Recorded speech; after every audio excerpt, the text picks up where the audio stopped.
Chainmail, the map-based solo wargaming guide way. In our last episode, last week, you'll remember, we put together this disaster of a... Well, that's not a disaster. We sketched out a brief campaign.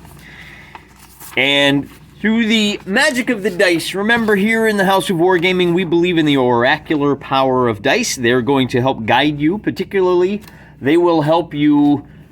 Using William Sylvester's advice, they will help you replicate and imitate the fog of war. Now, one of the things I should point out here is that just as when we sit down to shove miniatures around a tabletop, we are doing a whole lot of abstraction so we can get to the meat of the matter.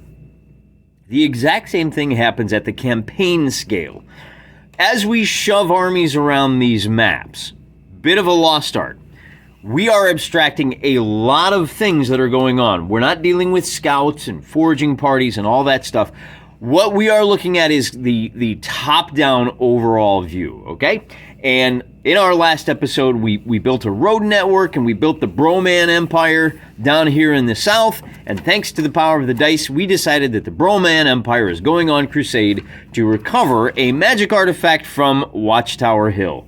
And I realized as I was doing this, we're going to embellish a little bit. I realized, hey, you know, this looks like a little, almost like a ghost, right? I'm going to put a couple eyes there, right? And as I went through, I've done a lot more work on kind of compiling this brainstorming session into something that's going to be a lot more usable. The general rule is, once you create it, once you put it on paper, you're done. You've already done it. It can't be changed. So, for example, this heavy woods, we had a heavy wood here, and we connected it. That will always be connected. No fair erasing these woods and putting a nice big gap that armies can walk through. Sorry, heavy woods. This is probably, Elvish controlled. Couple of things we did to make this a little more fantastic. We have a giant hill up here. That giant, if the orcs get in trouble, if they can deliver 100 warm bodies, 100 prisoners to Murray Mac, the giant, he'll come staggering out, and he'll come down and help them. It may not get there. Because one of the things we did is we rolled for these 11 communities for the Bromans, and then we rolled for a total of 22 communities for the orcs. And said, well, you know what, but these orcs aren't going to cooperate with these orcs. So the smart play would have been for the Broman Empire to send all of their armies after one side or the other. Instead, what the Bromans did is they said, we're going to go full front. We're going to send 2 armies up to the hill, and we're going to send a 3rd army over here. Call it an intel fail. They're sending their army of the east up to pick a fight with these orcs who probably would have been happy to leave them alone. The thinking was, well, we'll keep these armies bogged down long enough to grab the loot and get back to civilization. Hey, what is the loot? So that was one of the things I needed to decide. As you know, it was Sir Dude de la Bides who has inspired this crusade to capture the lost loot. And to that end, I just said, you know what, we're going to call it the Girdle of Vincix Mac Manus. He's an old hero that, the orcs probably stole and buried in the hill. This is still pretty ugly. The information is scattered all over the place. We've got a lot of arrows. So one of the things I did is I said, look, let's redraw these maps, okay? And the map of the north looks a little something like this until you redraw it. The other thing I wanted to do is I don't want to have to say, oh, these orcs are going to go from this C-class town to this C-class town. How much more interesting is it to say, okay, the orcs from Kazdraj, Egok, and Gushbad Chog are going to unite. And they're immediately going to head south. That sounds a lot better. Hey, to make things a little more interesting, I also, so this is your final map of the north. We've got the Lake of the Khan, Tub Lake, North Lake, because it's a bathtub for the giant. See, that's how that works. And then I threw a bunch of names down. We'll get there. I also gave each of the 4 armies of the orcs a name. There's the Biters, the Gnashers, the Cleavers, and you can't see them because they got to jump on everybody else. Who are the other guys called? The Terrors, as in T-E-A-R. And then, of course, the Great Khan is going to park himself right here in the middle. This is the status of things as of June 25th. We know where these guys are going to be on July 1st. but it's these two armies down south. We'll take a look at the Broman Empire. This is the way we left things, a bit of a mess. 4 armies up north, 1 in the capital of Brohome, ready. He's kind of a reserve force. And here's what it looks like after we put some names on it. Hobfort, Heavingford, Tyrodale, Brohome, and then over here we've got East Blagton and Pineland. And then the flags here show you where each of the armies are. So we've got an army of the west, an army of the north, and an army of the east. We'll talk more about those in a minute. And of course, the Emperor's Own army parked right there in Brohome. Because I got to be honest with you, looking at the numbers here, it's not looking great for the good guys. As I was kind of padding things out, I probably need a name for a bay here. As I was padding things out, I realized, we need to put at least some semblance of rivers in here.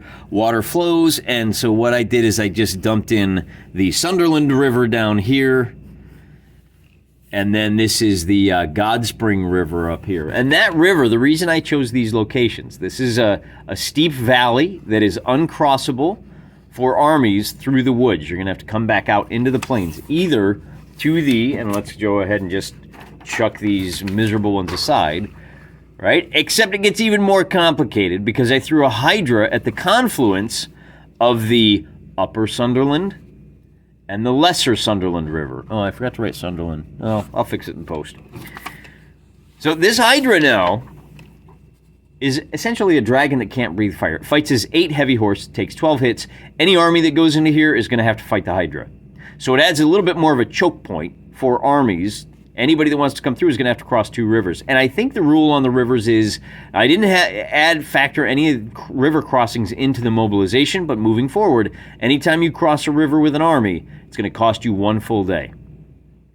All right, and that already adds some tactical considerations to this, because you've got your 3 groups down here that will take an extra, had we had this river in place, and by the way, here's our little face in the hill. There's a waterfall coming out. That's the spring, and that's why we call this the Godspring River.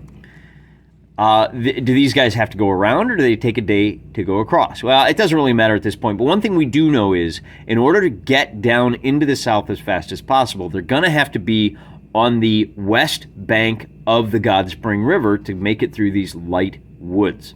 All right? And so what that means is, if we look at this, the terrors are going to appear on the west bank of the woods. And now we have our first choice, our decision point for the army of the west. These 2 armies catch sight of each other. They're only about 30 miles away. And when I say catch sight, I mean villagers have run to Hobfort. Refugees are already streaming to the south. That's the kind of level of abstraction we're going to do. Where these 2 armies meet is going to be very curious. And now, because the orcs have crossed the frontier first, oh, man. Okay, so even though you and I know that the Broman Empire were the aggressors, well, this is how wars work, right? Hey, we have a cause, what is it, casus belli?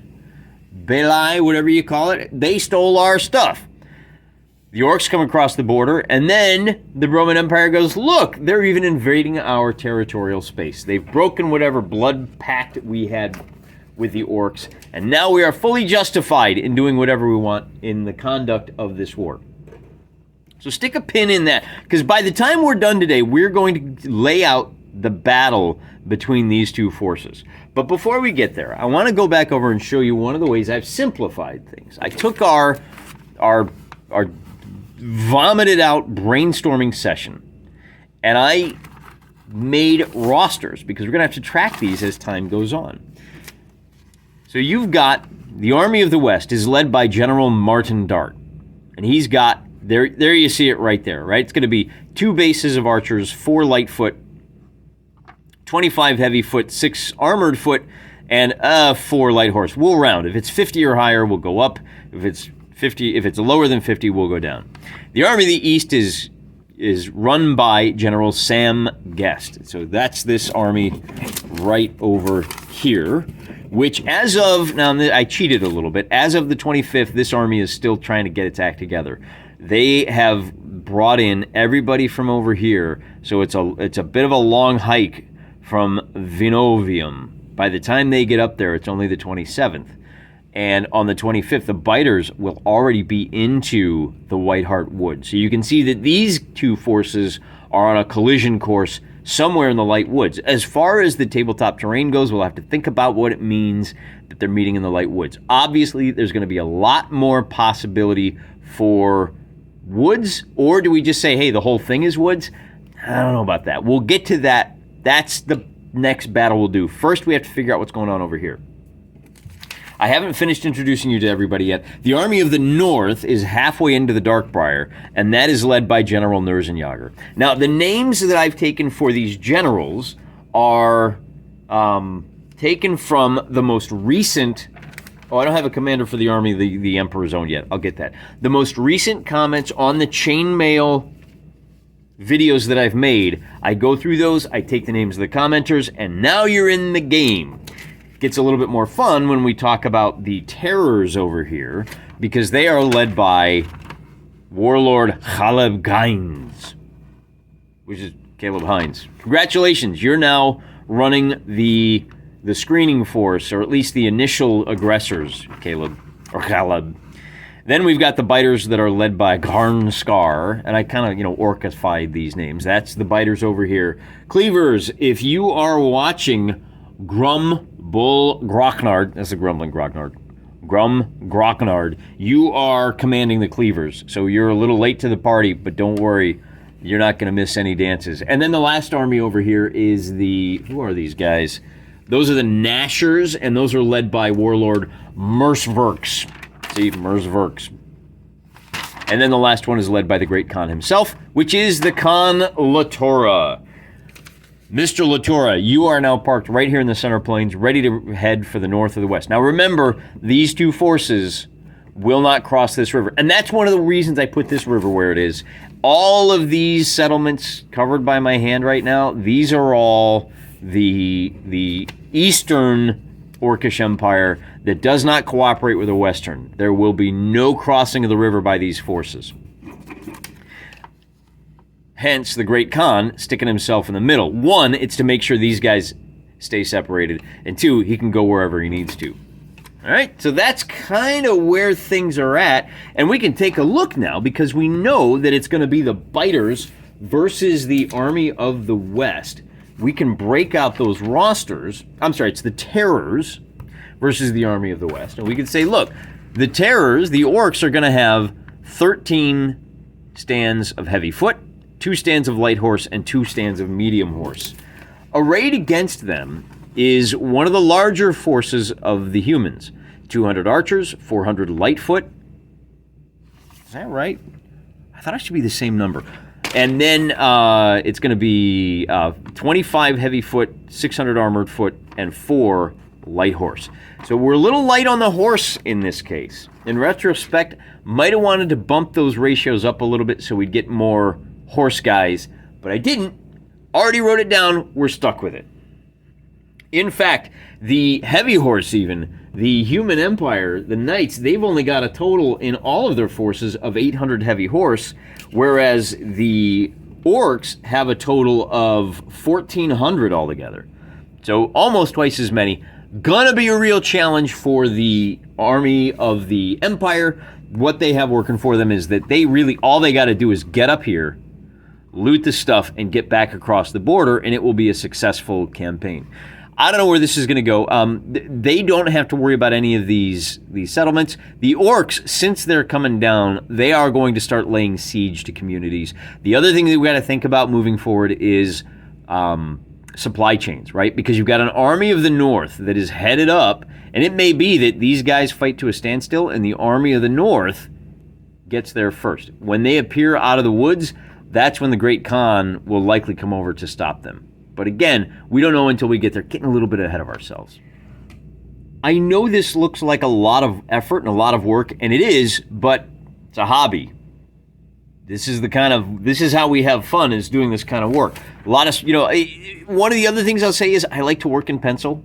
There's something about the magic of the tactile nature of writing all of this out that makes it feel more real than just entering into a spreadsheet. If you're doing this at home, if you're playing along with your own solo campaign, You want to do Excel spreadsheets? That's a great way to simplify this, because one of the things that's going to happen is we're going to track casualties. And when an army is defeated, it doesn't mean that it's necessarily destroyed. They may withdraw. We got to keep track of if the terrors do take prisoners and send them north, there's a possibility that the army of the north can cut them off and rescue those prisoners. We'd have to fight another battle, right? We also need to worry about casualties, guys that are lightly injured at the end of a battle. Forces that are decimated. A lot of those guys are only lightly injured, and they'll be able to come back into the fight in a week. We'll have to figure out where they're going, how they retreat, all of that stuff, and that's where the rivers again are going to come into play, because they will channel our forces. And in fact, they're going to channel this fight right here. Let's zoom in on this section of the empire and talk about what's going to happen. Here we see the northwest corner of the empire, where the army of the west gets caught unexpectedly by the terrors. General Martin down here thought he was going to have a nice easy walk up to Hobfort, and then have to really start thinking about supply lines and security as he marched through the Falconholm Woods. Unfortunately, the morning of the 25th, or somewhere on the 25th, the terrors come streaming out of the woods, and the refugees run back to Hobfort, run down, and, whatever. The light cavalry patrols, he finds out that the orcs are already here. The question then becomes, what is General Martin going to do with his army? The other question is, what are the terrors going to do? Bear in mind, the river is uncrossable where it's here in the Darkbriar Woods. This is a deep gully. It would take a week to a week and a half to get your army across. Nobody's going to do that when you can just skip down. So the terrors now have to figure out what is their strategy for tomorrow. And the way we keep ourselves surprised with solo wargame campaigns, the way we do AI, the way we implement the fog of war, is by coming up with 3 strategies for each of our forces. Come up with those strategies before you roll the dice to figure out which one these generals will implement. That way, the results of the first one don't influence the results of the second one. And in this case, I think it's pretty clear that who's the general of the terrors there? General Warlord Caleb can either march on Hobfort, get some loot, draw the army of the West in. That's his first option. He can go straight at the army. He can come screaming down. Remember, he's on the west bank of the river. He can come screaming down for Heaving Ford. Or he can just sit tight. Hey, I want to see what my human counterpart general is up to. Maybe this general doesn't know exactly what the plan is here, and he's content to just kind of idle about where you're going to go. The Army of the West, now for their part, the Army of the West can either move to protect Hobfort, they can go straight at the orcs and they'll meet somewhere in here, or they can say, you know what, there's a couple of other armies over here that can deal with that. I want the glory. I'm going to try to slip around behind the terrors, or at least come up along the river here, so if the terrors try to cross, I can catch them while they're crossing the river. So those are our 3 options, and I wrote them down specifically so that I wouldn't be able to cheat. So I'm going to roll a d6 on a 1, 2, 3, 4, 5, 6, and then likewise with the Army of the West, the first option will be on a 1 or a 2, the second on a 3 or 4, and slip behind on a 5 or 6. So let's find out what these 2 generals decide. The Orcish general says, you know what, I'm just going to sit tight. The human general says, I'm going straight at him. So what that means is that the human general, remember in grasslands, you can move as foot. Well, maybe going straight at him means I'm going to go quick. I'm going to take the road to here, and that's going to be my first day. The terrors are sitting tight and waiting for him to commit. So on that's the 26th.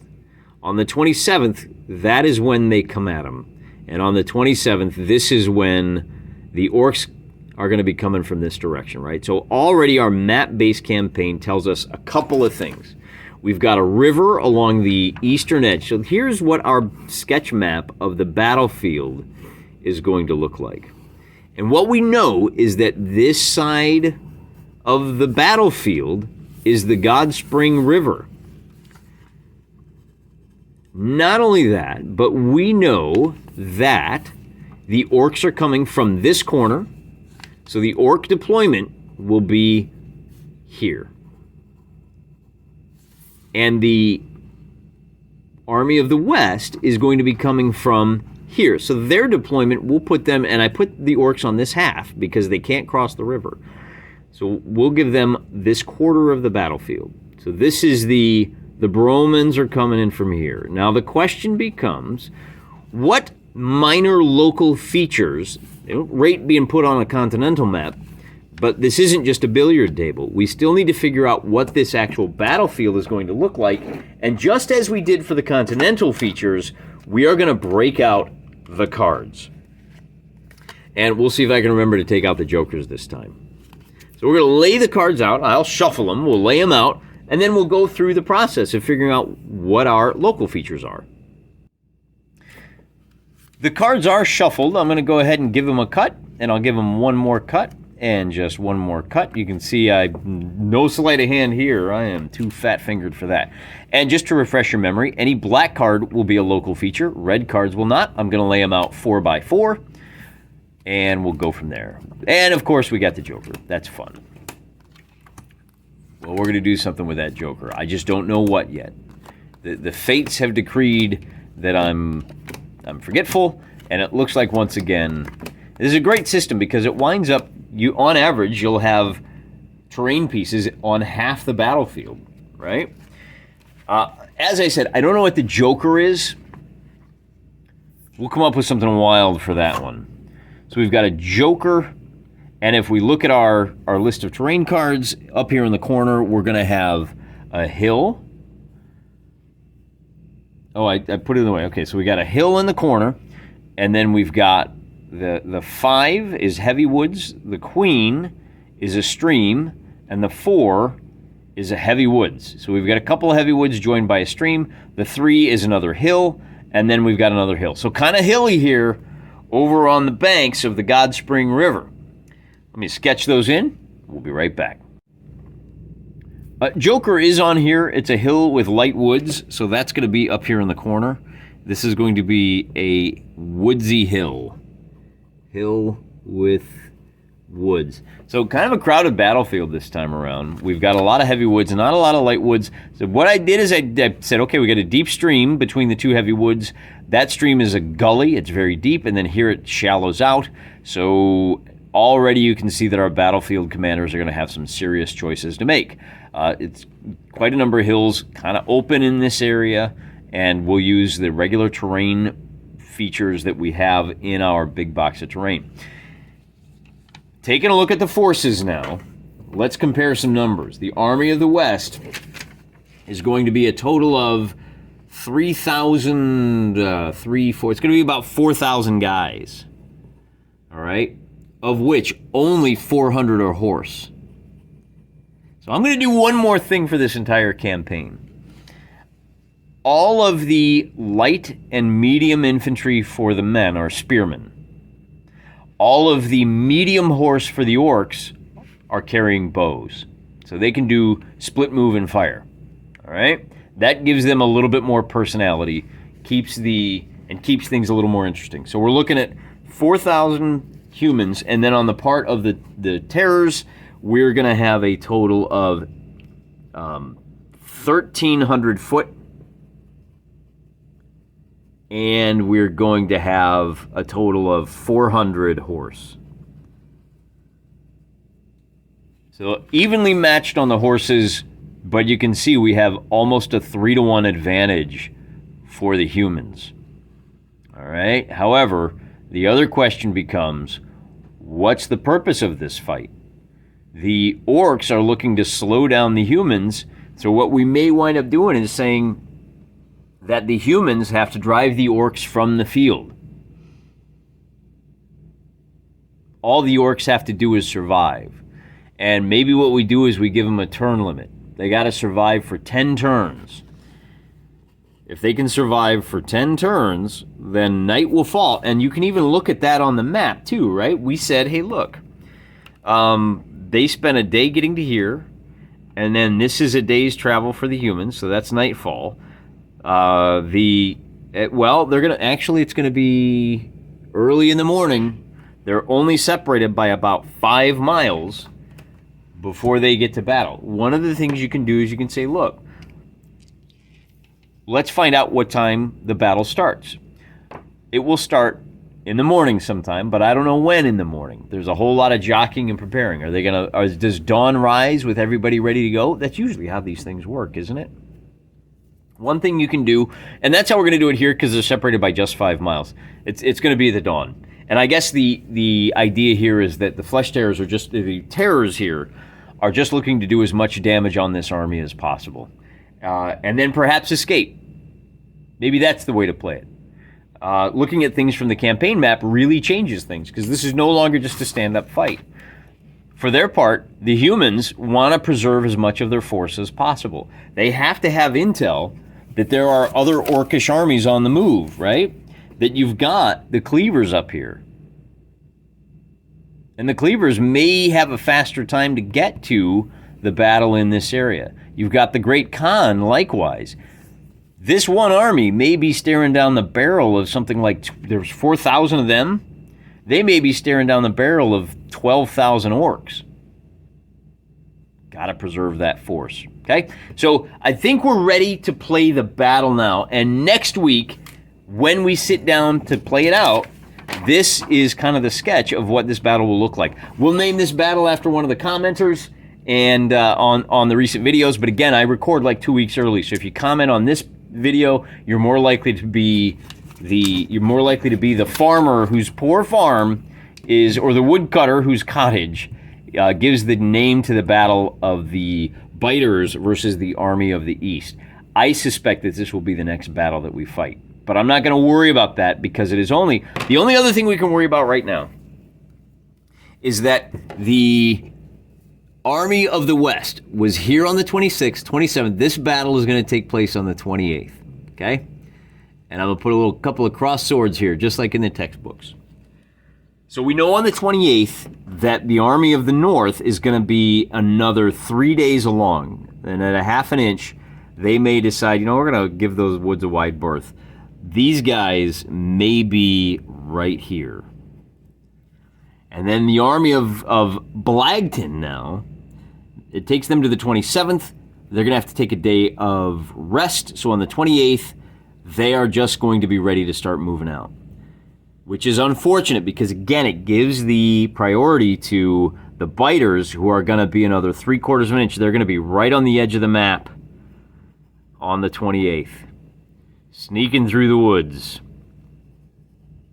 And then likewise, the Nashers are going to be able to go 1 day to the river, a day to cross, and they're going to be hot on the heels on the 28th. And so now we can see how map-based campaigns give you a much more organic feel. If you sat down and said, hey, I've drawn up a fair fight.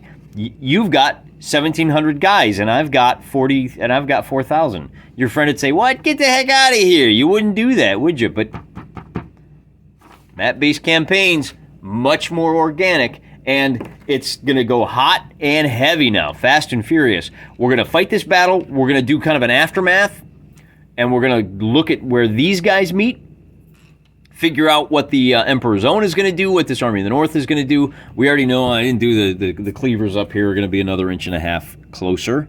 So we'll bring them down around the corner on the 28th. They're going to wind up right here.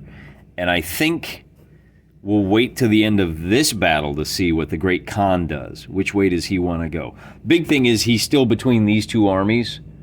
If they decide they want to turn around and take out their rivals in the confusion, Great Khan's going to go beat them both up. So they are committed to going on the full attack. So we got to do this battle on the tabletop. We'll take a day to figure out what the results and ramifications of the battle are, and we'll set up this battle. And then likewise, we're going to kind of start going back and forth. 1 week, we'll do the campaign. The next week, we'll do the battle. All right? Something to look forward to. Something different.